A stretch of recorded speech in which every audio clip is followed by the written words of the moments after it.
prepare for the post-TPP regime. And second, Professor Fukagawa is one of the most well-known development and trade economists in Japan. And furthermore, she is really expert on the Korean economy. I know that every prime minister in Japan must consult with her before the prime minister to get acquainted with what's going on in Korea. So she's very, very influential. And she often contributes a very insightful newspaper column to assess where Korean economy stands and where Korean economic policy should be formulated. So every time she contributes, I think that is so influential. Every major policymakers and even Korean stock markets, are very keen on what she's saying on the Korean economy. And third, I have known her many years, and we've been get together to discuss, regional and bilateral issues between Korea and Japan, and also among the Korea, Japan, China, collaboration, so forth. She received the master's degree from Yale University, the development economics, and finished the PhD program at the Waseda University. She's been affiliated with first JETRO, a long-term credit bank in Japan, and then now they moved to her alma mater, Waseda University. Actually, Dr. Hong asked me, what sort of topics we need to suggest for her to present today, and actually I suggest the topic: how does Japan prepare for the post-TPP regime? Because I would like to know more about the relationship between Abenomics and the TPP, and third areas Abenomics has been addressing. First era and second era almost done. Now third era, how Japan is preparing for structural reform according to the TPP commitment. So in this regard, I really am looking forward to hear her the presentation, and she'll talk about roughly about 30 minutes or something like that. Then we'll open up the floor for mutual Q&A sessions. So Professor Fukagawa, now you can take over the floor. So where's my PowerPoint? Okay, let's see. Okay, maybe I should be better standing. Well, first of all, thank you very much. I would like to extend my gratitude to East Asian Foundations, including Dr. Hon. And of course, it's my great honor to be able to be here. And as one of the most enthusiastic supporters for East Asian Foundations, that's what I'm supposed to be, to do. And today, and also I would like to thank Professor Anchung on this. We've been working together for many, many years in terms of free trade agreement and other economic diplomacy. And as he kindly introduced, my topic today is changing Japanese economies, including Trans-Pacific Partnership, which is going to be the Japan's highest standard free trade agreement. And as an economist, as well as the others, we've been pushing so hard the Japanese government, saying that we should abandon all the ugly protectionism, especially over the agriculture sector. But actually, unfortunately, we couldn't finish that. But still, TPPs is far better than the rest of the other Japan's on FTA. And the TPPs is essentially very different from just a simple free trade agreement that has been pursued enthusiastically by Korean government so far. It's not a bilateral one, but it's a very broad coverage, comprehensive, and regional one. So I would like to pick up the point how it should be combined with the Japanese growth strategy and what is now happening as a result.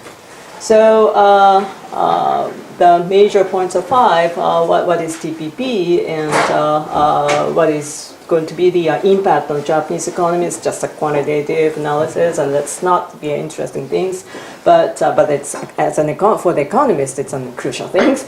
And policy responses from the government, and since we are going to have an election of the lower house in April this year, so of course TPP is a big issue for the politicians, so I would probably be mentioning some parts. And also what's more interested by many people in Japan is the how we combine the outside pressure coming from TPP with the endogenous growth strategies.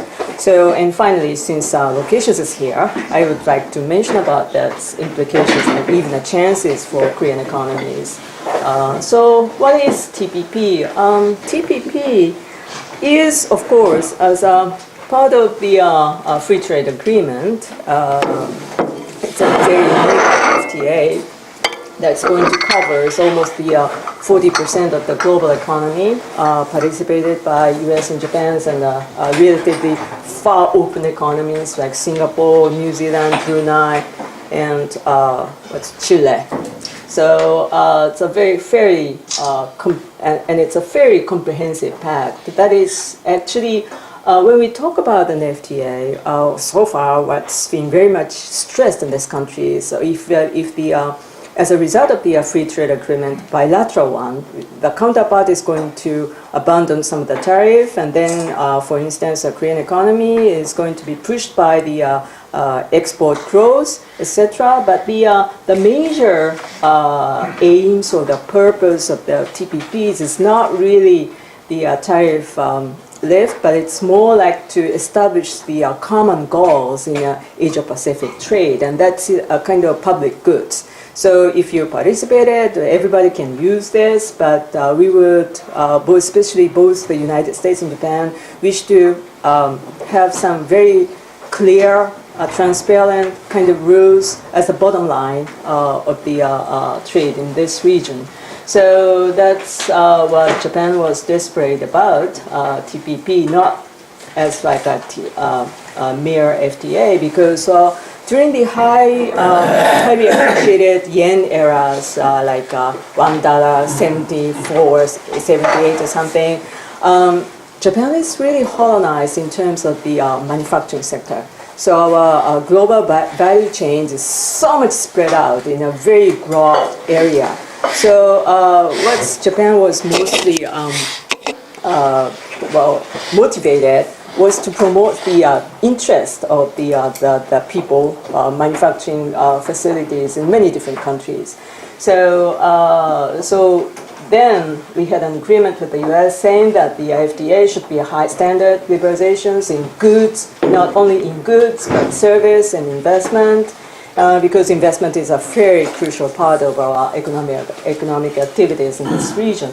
And especially we are focusing on the relationship between the business and the hosting countries, because some of the countries are still sticking to the 20th century's kind of industrial policy, saying that this is a sovereign rights to intervene into the business, so you should not do this, you should not do this. Especially foreign companies can be discriminated in the context of industrial policies to promote the national companies or domestic firms.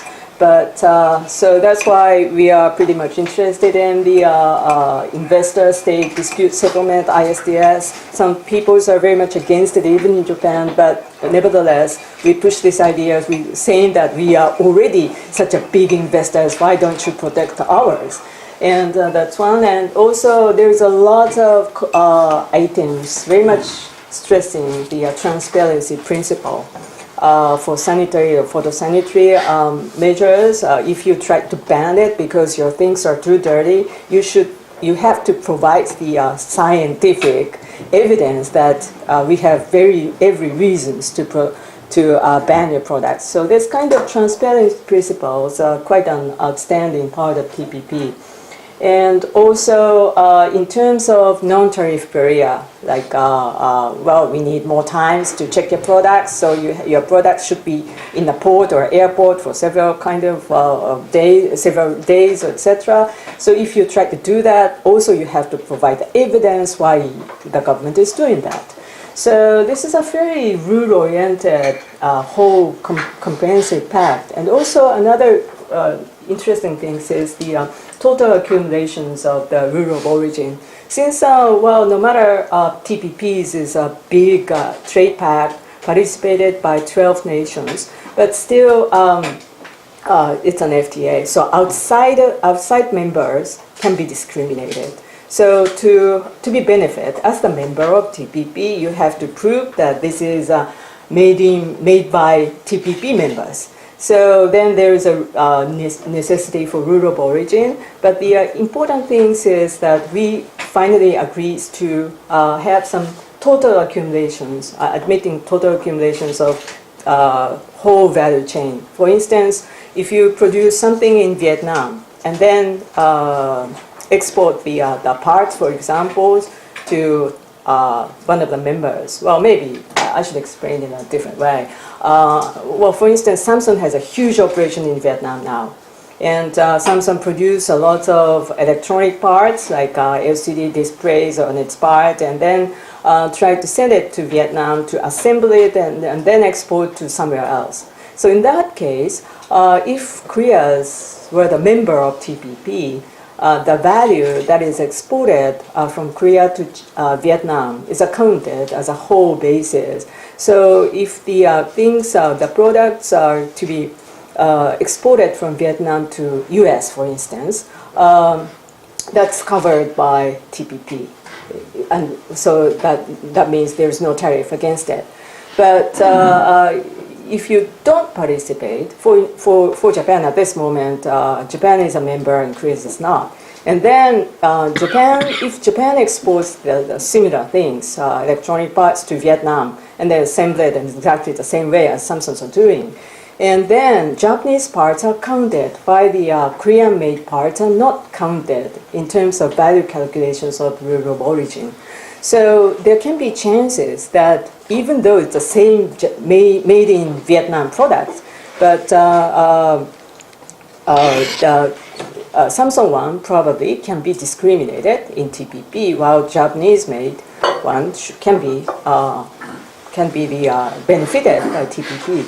So this is the one of the characteristics of the rule of origin, because both the U.S. and Japan has a very much interest, large interest in covering the whole global value chain. So that's why we try to be generous. And of course, there is a battle between Japan and U.S. U.S. is very much protective about the automobile industry, so they try to make the rule of origin very strict. But Japan is trying to export it more, so that's why. But we just ended up in something in the middle. For instance, 55% of rule of origin in terms of automobile parts. So there was a conclusion for it. And then, so basically, I can't say it actually, it's the most important part. But anyway, TPP is quite a high standard of liberalizations program. So even Japan, in terms of industrial goods, it's 100%, of course.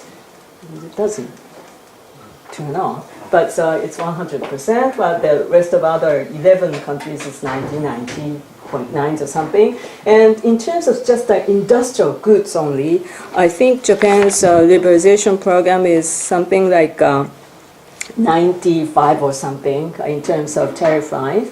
So it's a very rapid liberalizations of it.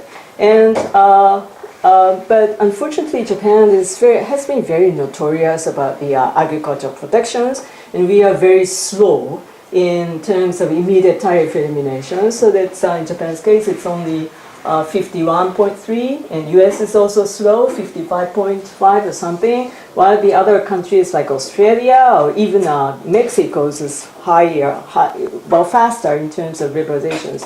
But the problems with Japan is Well, still, we tried hard, but the politicians say that this is the end of the political generosity, so that's we just ended up just excluding 5 items out of the agricultural sector: rice, wheat, sugar, and what's that? Beef and pork, and dairy goods.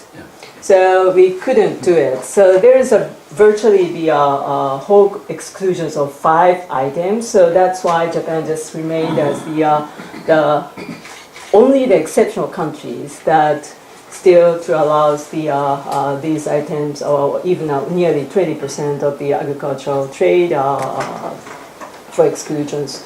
But still, the standard is very higher if compared to the whole things with Japan and Korea. For instance, KORAS, Japan, Korea, US FTA, its tariff line is 87 and the export volume is 81%. But I'm talking about the immediate tariff eliminations. And KORAS was 88 and 77.5, but the Japan-US pact under the TPPs is 87.4 to 81, slightly more open program. And what's more difference is Japan and Canada. Since Korea didn't have enough time for Canada, actually the trade liberalization with Canada is very slow in terms of Korea. But since we are based on TPP, the basic standard is so high, so we succeeded in having rapid, swifter liberalizations with Canada. And again, this one is lacking, but the Korea-China FTA is painfully slow in liberalizations. In terms of tariff line, I think it's only 29% in terms of China, and in terms of volume, it's only 20%, which is not free trade agreement actually. I think you can get it later, but the Korean side is slightly better, but still in Korea-China bilateral FTA, Korea's liberalization rate is quite slow too. Immediate eliminations is only 50% for tariff line, and the trade volume is 52%. That means there's a very big gap between Korea-US and Korea-China. So that's why TPPs is very different from China, Korea FTA or other FTAs. And this shows the portfolios of Japan's subsidiaries in machinery manufacturing sectors. That's one of the most value-added part of Japanese industries. But actually, China's is still, of course, such a huge economies, and we are very appreciating the export to China. But the share of if we compare the share by numbers and the sales volume, actually this part is China and this part is China's, and this one is the volume, and this one sales volumes, and this one is the number of the establishment of Japanese firms. So we have a fairly large numbers of Japanese firms in China, but in terms of sales, it's far smaller, and export is got even smaller than that. I mean, the export directly from Japan to China. So we are fairly varied in terms of their business counterpart. And this one, starting from Singapore, Vietnam through to Mexico, this part is a TPP members. And since US, as you see, is still the largest sales volume in terms of share and largest export for us. So that's why the US is quite an important player among the TPP members. So in terms of the sales volumes of Japanese subsidiaries, TPPs got far larger than the nominal numbers. So that's why TPP's value chain is so important for Japan. So if we, fortunately, I don't know when, that's because we are going to sign up the TPP Pact next month in February. But of course, as everybody knows, the big issues is how US will be able to ratify it. And without the ratification, so it's nothing. nothing happens. So we've been, of course, supporting the American politicians to ratify this, but even Hillary Clinton said that she cannot say yes right now. I don't know. But, well, so in the meantime, the expectations, in the meantime, is too precious to abandon it. So U.S. is going to ratify it in the meantime, but the problem is when. So, but we don't know how the Republican is going to take over the. Well, actually, TPP is the Republican ideas. It's not the Democrats' ideas, but it's really totally dependent on the U.S. Politics. And in contrast with the U.S., Abe's political positions is so established. There is almost no opposition movement in Japan to try to go against TPP. It's all done in Japanese politics. So even though we are going to have the election this April, the dissident parties got so weaker, so that's nothing. So, and also, it's interesting that how they could do it, I don't know, but one of the strongest lobbying bodies in Japan is agricultural organizations. And it's like a rifle association in the US. They try to go everything to lift the protections over the agricultural sectors. But Liberal Democratic Party, LDP, has been somewhat successful in reshaping even the lobbying bodies themselves. And it's quite natural, after all, if you think that the agricultural population is getting smaller and smaller, and that means for the politicians' point of view, if we are such a democratic country, one man, one vote system, well, there's not so much prominent prospect over the agricultural sectors. So they're trying to shift into the different sectors. So probably that's why. But anyway, we're going to ratify the TPP Pact soon. Well, very probably within the first half of this year. And so the issue is the U.S. And TPP is the pact. There's a principles about the implementations of TPP. So either Japan or U.S. withdraw from the ratification process, it won't get affected. So we have to be serious about it. So what's going to happen if TPP is implemented? And this is CGE, computerized general equilibrium models done by Japanese government. And actually, the logic is, well, that's usual. It's the same thing with the macroeconomics textbook. If we just abandoned all the unnecessary regulations and the tariff, then the trade will be boosted and productivity will be boosted, and then if the productivity got some gains and real wage probably will be pushed, and then we are going to have a more labor supply, need a more labor supply, and then it can be a kind of expansionary cycles, and then real income should be pushed about it, and then that is going to help the saving and investment, and then the productions just started to increase like this, and this is a cycle. I don't know what's going to happen, but we hope that, well, we all know that during the DPJ time, Democratic Party of Japan times, we were very much pressured by the by everybody saying that unless you don't do that, you ruin. And we tried to do that, but it was ended up in such an ugly political disputes all the time. And then we realized, oh, after all, some outside pressure. Well, Korea was lucky in our sense that in 1997 you got an IMF to pressure you, but we didn't have, so that's why we didn't do anything at all. So then many people have started to realize that we need outside pressures, otherwise we won't do anything at all. So then outside pressure means free trade. One aspect is free trade.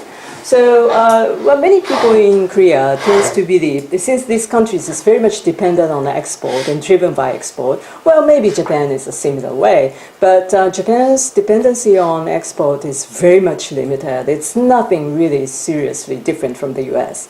So we are fairly led by the domestic consumption, domestic investment. So well, according to the calculations, TPP is going to increase the Japan's GDP 2.6%, with that is to equals 40 trillion Japanese yen. But the most part that is benefited is this one is private consumption. It's 1.59, and export is only zero. The top one, yellow one, 0.6, and import is 0.6 something. So actually, contributions for the growth coming from directly from trade should be very much limited. So we are now focusing this part and this part. And that's Japan's strategies about the TPP. And well, actually, World Bank is calculating quite a similar things. So if the TPP is implemented, who's going to be best benefited? And this is the members, and that's our non-members. And as the characters of Shiji models, the outside can be discriminated and tends to have negative impact.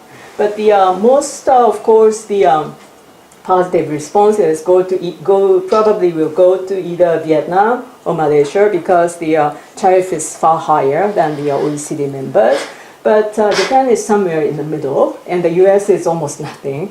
Its US is already open, and its export dependence is so minor, so that the impact of on the US economy will be very much minor. So that's why we are quite worried, because no one in the US will try to take it seriously.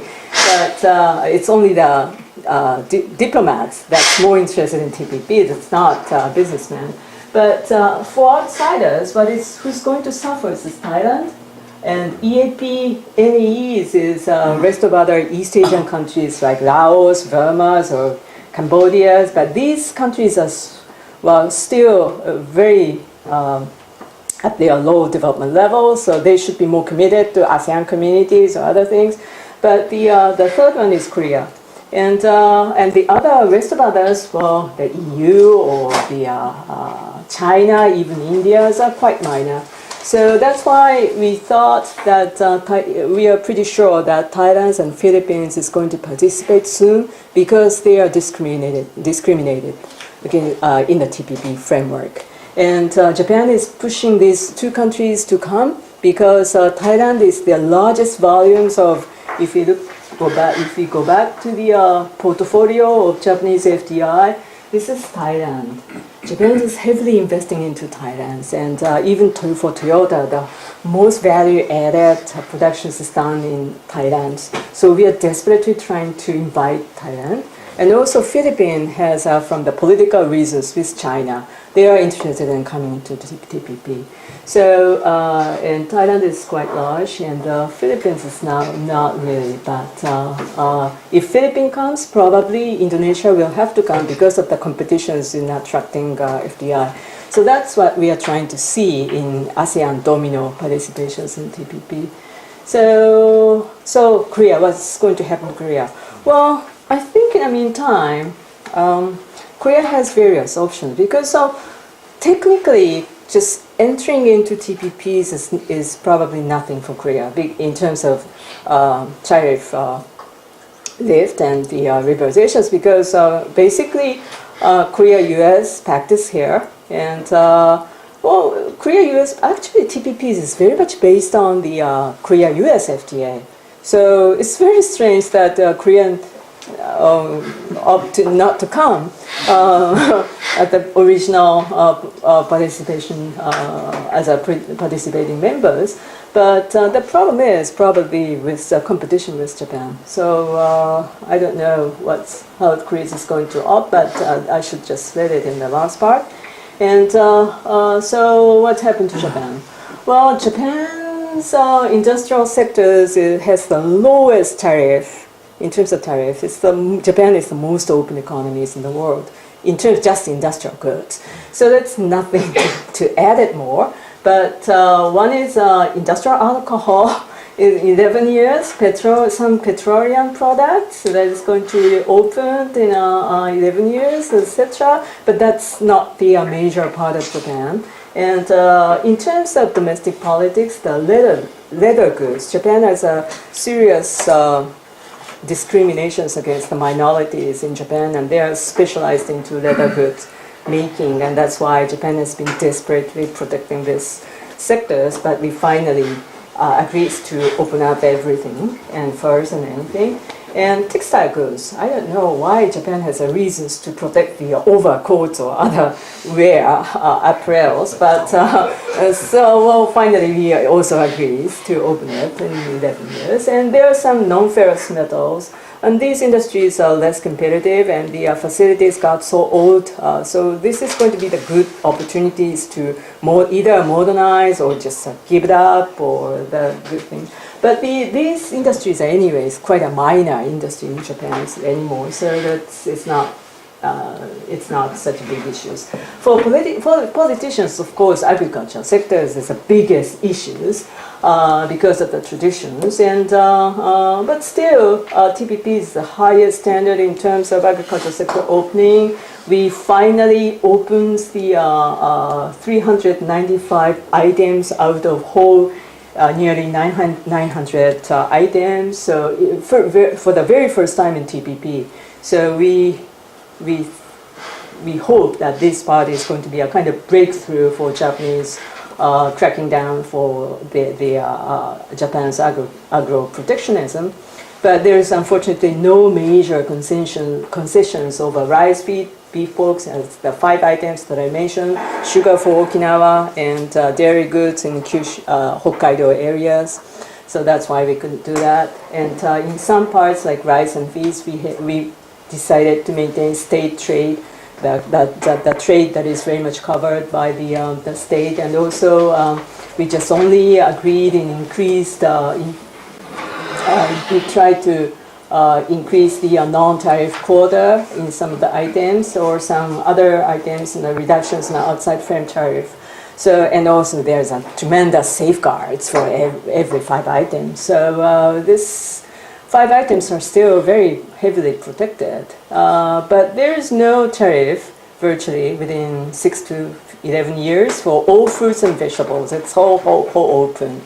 And non-tariff in processed food. And it was amazing that still Japan is imposing 10% or so in chocolate cookies or anything. So, well, but we decided to open it. And so what Japan's policy responses towards the TPPs is so much concentrated on the agricultural sectors, despite of it. And we are very disappointed by the politicians' response, although there's almost no change in the 5 items, but still they try to do something more because of the campaign for the coming elections. Still, the government is saying that we should increase the purchase by 5 items, and we have to increase the whole subsidies for the reforming project, such as like expanding the land so that the production will be increased or something. But one of the most positive response coming from the TPPs is promoting export of agriculture sector, saying that we can export agricultural goods because there are so many richer customers in the world, even though our product is not positive in terms of price competition, but maybe in quality. So let's do it. And since TPPs is also committed with the branding strategies, like geographical indication, saying that, like for instance, high quality Japanese apples, it says is concentrated on the Aomoris, and Aomoris is already registered as a brand name in China. So our strategy is don't do it. Aomori apples is Aomori one, not the China. So this one is one of the interesting things. And also we are trying to change the whole successors of the farmers, because we are getting so old to sustain the agriculture sector anymore. And almost 75% of the rice producers are above 70 years. So there's no successors. Anyway, even with or without TPP, we have to withdraw more interest coming from the young people to be interested in rice farming. Otherwise, we'll be gone.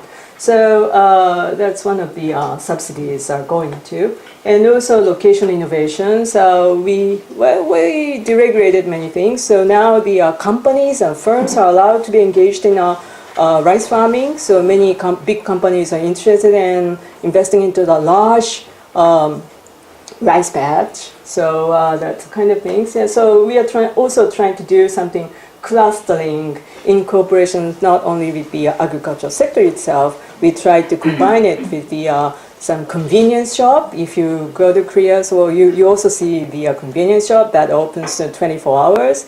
And we are trying to boost these distributions and logistics sectors to work with the agricultural sectors. For instance, we are now having programs to sell the Japanese agricultural goods in Taiwan and Hong Kong and some richer Chinese, saying that you can get our agricultural goods within one day.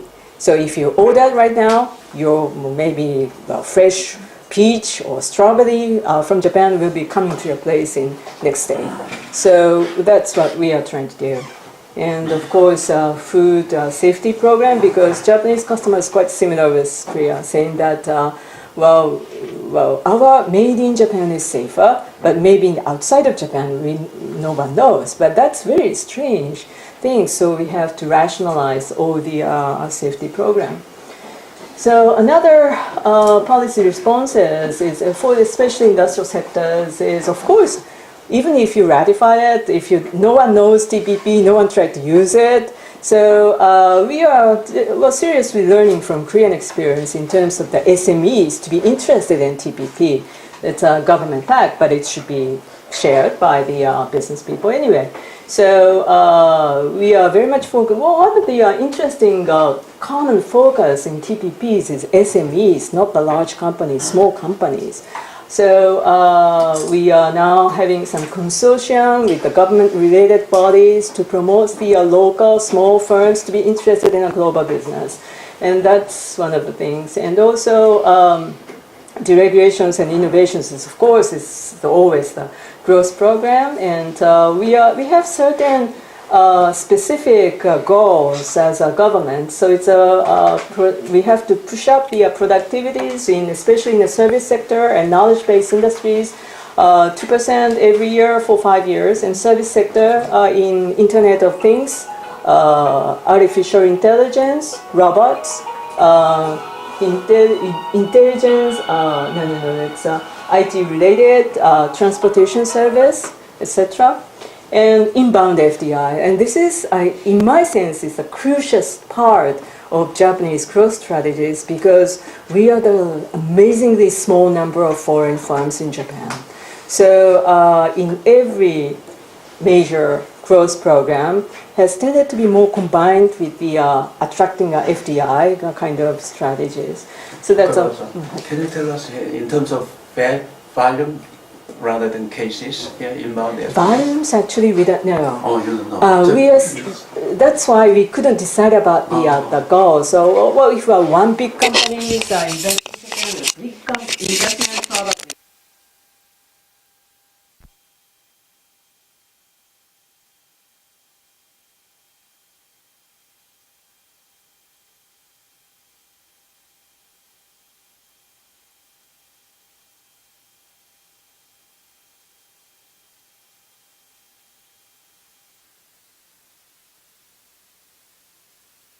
Invest, and the Medicare is one of the leading industries for Japan to innovate.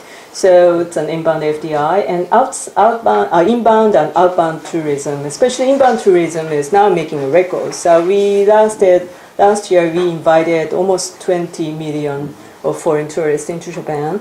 It's specifically 19 million. 70,000 or so, but still we couldn't reach the 20 million, but probably we will this year. So these are the things that we are trying to do. And actually TPPs is committed to the movement of natural persons too. So I think the movement of business people, movement of people who are engaged in our contents.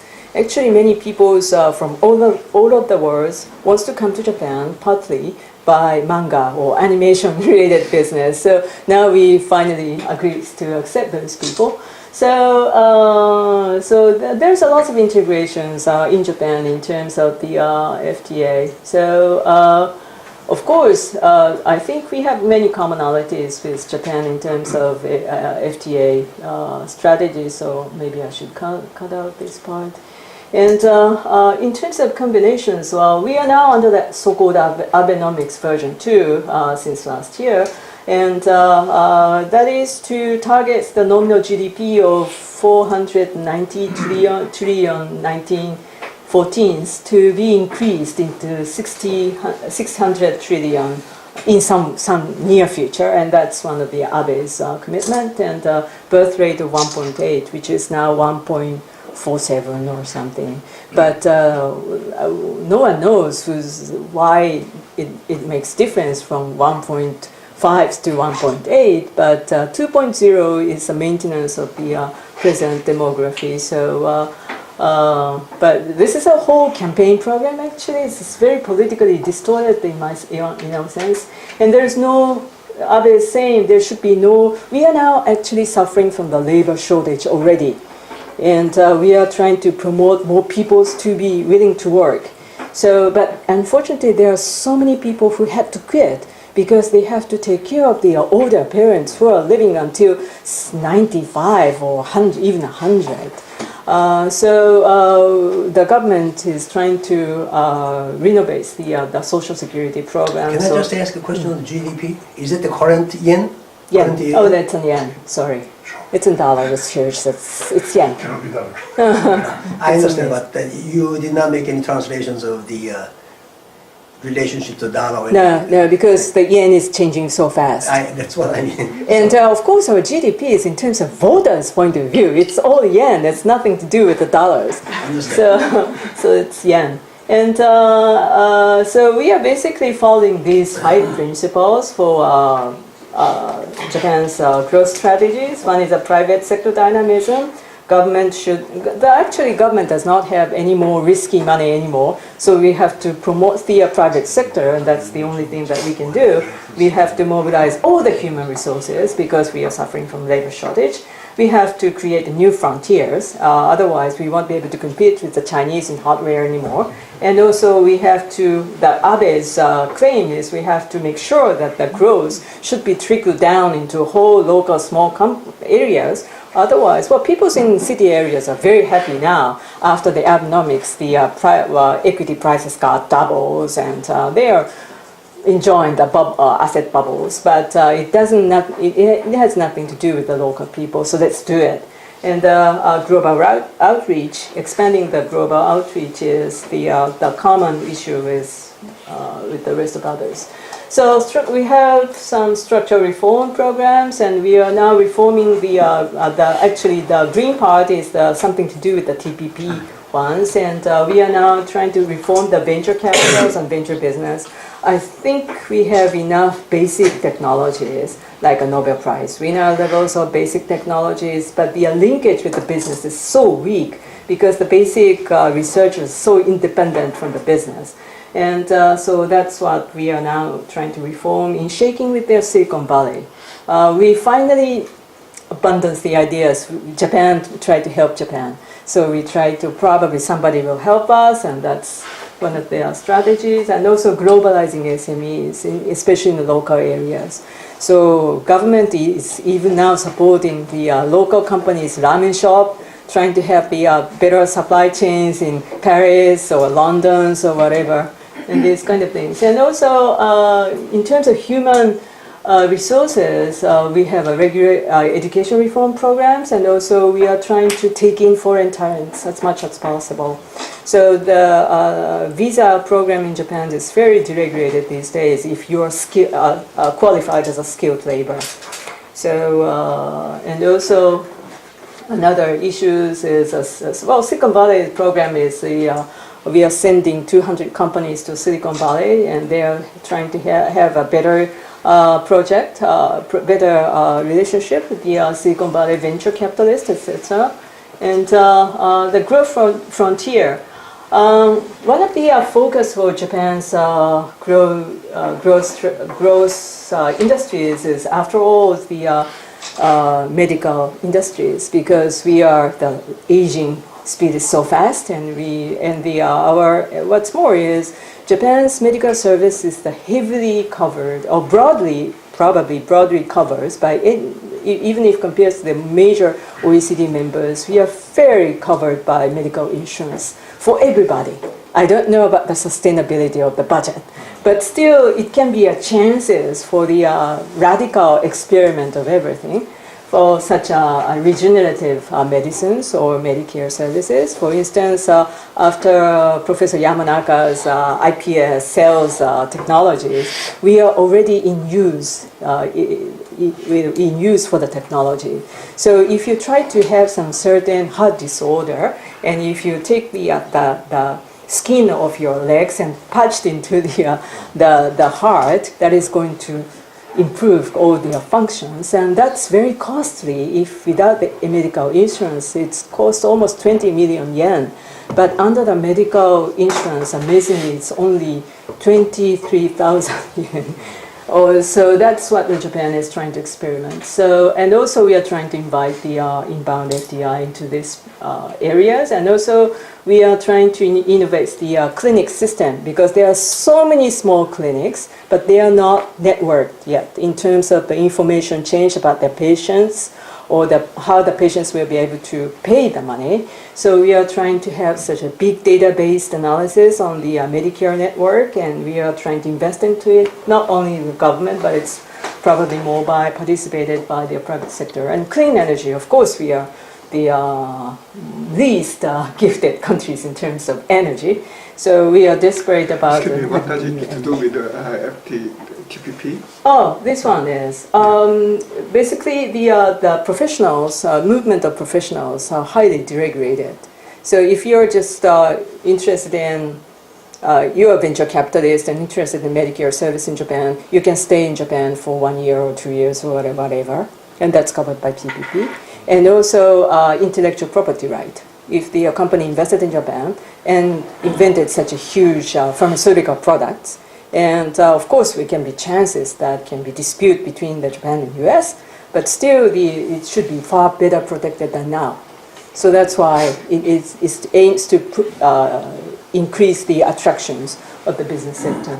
And energy sectors is quite similar way. And now some nationalistic guys are sticking to is a hydrogen society for the cars and anything, as well as the some new methane hydrate development. According to our government research, Japan has a potential of 100 years of use of energy around Japan Sea. So let's develop that. I don't know how, but that's one of the national program. So we are very much excited about the regenerative treatment these days like this. And also hydrogen societies is not related with the transportation like cars and buses, but also it's expected to be innovate such different sectors, like even agriculture sectors, etc. And other one is transportations or anything, and the advanced infrastructure system, Internet of Things in manufacturing sectors. This is also another Japan-US partnership, and there's a big consortium participated not only by Japan and US, but it's open to whole consortium. But through the professional exchange, we would like to attract the investment into these sectors and agricultures too. And local economics is crucially important things for the politicians. And we are now, finally we got so serious about the reforming the agricultural sectors.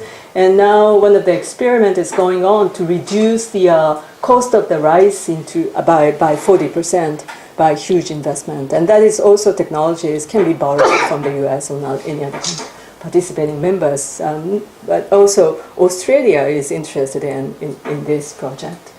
And also tourism, DMO, destination management organizations start so fashionable in Japanese local cities. And that is cooperated with Australia, New Zealand, And sometimes there's a lot of accident because they don't follow the Japanese rules. I mean, the Australian radical skiers, and they try to go beyond the rules, and we suffered a lot. But we are trying to accept more foreign skiers and other peoples.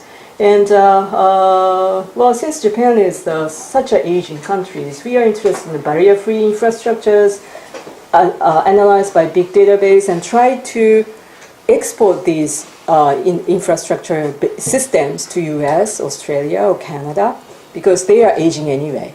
So these are the things that we are trying to do. So this is a typical IoT agriculture. It's now anything is in a house. I mean, the greenhouse is all related to the cloud, machine-to-machine basis, and this kind of agriculture is what we are now trying to do.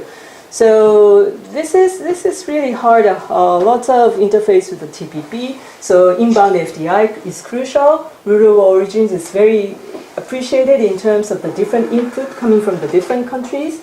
And the competition policies, we can't compete with the state enterprise in China. After all, we are a capitalistic society, and if you don't make profit, that's all. So competition policies is also important, intellectual property right, and mutual recognition agreement. And MRI is also a very important things for the exchange of professional, because you're the medical doctors in the US or Canada, you can also come to Japan to do whatever you want. So this kind of things. And FDI, ISD kind of things are quite important too.